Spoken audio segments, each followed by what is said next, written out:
Bismillahirrahmanirrahim. Esselamu aleyküm güzel bacılarım.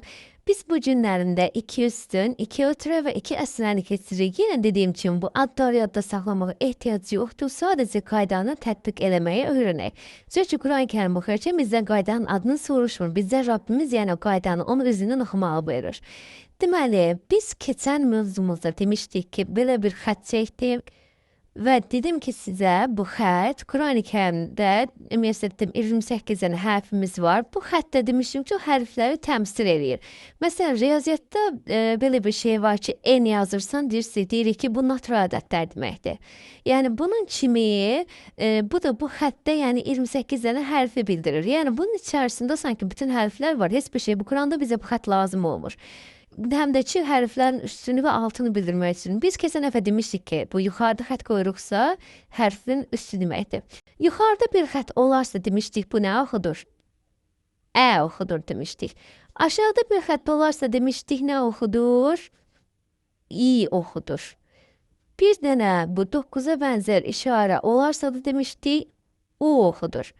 Biz bu günlərində bacılar, keçən dərsə çox bənzərdir. Bu dərslərə deyirik ki, bir dənə xətt öldü, hərfin üzərində iki xətt olarsa, ən oxudur. Yanına bir dənə n hərfi əlavə edəcək. Heç bir şey yoxdur, sadəcə n hərfi əlavə edəcək.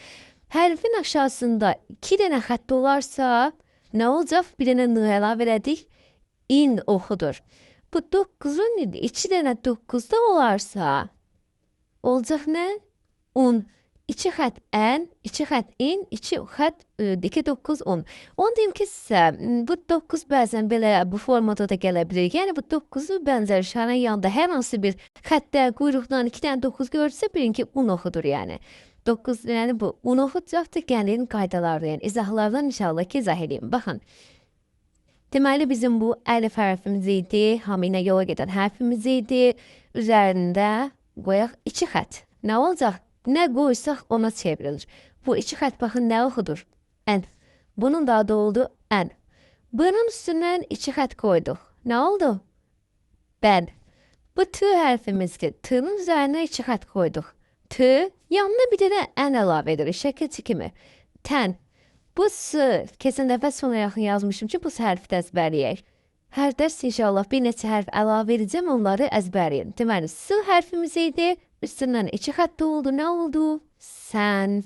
Şimdi üstə iki xətt ən oxutdu. Düzdürmü? Sadəcə n hərfini yanına əlavə elədik. Keçən dərsdən bir də qeyd eləsəniz çox güzel olar dəftərinizdə. Eləməsəniz də yəni daha yaxşı öyrənərsiniz. Eləməsəniz də eyb yoxdur, problem yoxdur. Mənim atdıqlarımdan yad saxlayıb şey edə bilərsiniz və istədiyiniz zaman soruşa bilərsiniz. Deməli, indi keçdik aşağıdakı xəttə. Aşağıda iki xətt. Bu nə idi? Əlif. Üstünə nə qoysaq ona çevrilirdi. Oldu nə? İn. Bu bizim bu hərfimiz. Aşağısında iki xətt oldu. Nə oldu? Bin. Bu t hərfimiz. İki xətt gəldi. Oldu nə? Tin. S hərfimiz. Sin. Sonra iki dənə 9'u diyeyim hindi. 2 9 nə bildirirdi? Un. Bu oldu nə? Un. Eləcənə un. Yəni baxın bir dənə 9 udur. Yanında quyruqdan zatdan bir də görürsünüz ki, belə quyruqlu zatlı qoyurlar. Yəni belə kimiyədə, yəni eyni şeydir. Yanında bir quyruq. Nəsə gördünüzsə bilin ki, undur. B'dır. Üstündə iki dənə ud, 9 olanda nə olacaq? Bun. Bu olacaq. T'da 2 9 tun.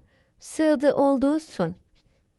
Yenə əvvələ qaydıram, toparlayıram. 2 dənə xətt üstə gələrsə ən, 2 xətt aşağıda gələrsə in, 2 xətt yuxarıda gələrsə un. T'la da qaydanı sonlandırırım. Son bir T hərfdə üstə 2 xətt gəldi, oldu tən. Aşağıda 2 xətt oldu. Tin, 2 9 oldu, oldu tum. Elhamdülillahi Rabbil alemin.